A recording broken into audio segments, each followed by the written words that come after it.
Donald Trump truth সোশ্যালে post দিয়েছেন। সময় প্রায় রাত 8টা। লেখা স্পষ্ট, আজ রাতে হয়তো ইরানের বিরুদ্ধে শক্তিশালী হামলা হতে পারে।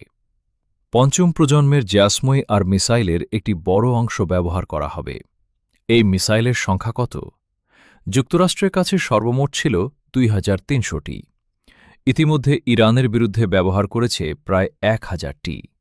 425টি সারা বিশ্বে 0টা 28 মিনিট মিত্রদের নিরাপত্তায় মোতায়েন, আর বাকি 800 থেকে 900টি যুক্তরাষ্ট্রের মূল ভূখণ্ডে। ট্রাম্প এখন অনুমতি দিয়েছেন অবশিষ্ট প্রায় 1300টি মিসাইল ইরানের বিরুদ্ধে ব্যবহার করা হোক। বিশেষজ্ঞরা বলছেন, এই মিসাইলের বিশেষত্ব হল এটি রাডার ফাঁকি দিতে পারে অত্যন্ত নির্ভুল এবং এমএইচ ব্যাংকার ভেদ করতে সক্ষম। ট্রাম্পের ধারণা, এক রাতের হামলায় ইরানের ক্ষেপণাস্ত্র সক্ষমতা ধ্বংস করে দিতে পারবেন। কিন্তু প্রশ্ন হল, ইরান কি বসে থাকবে?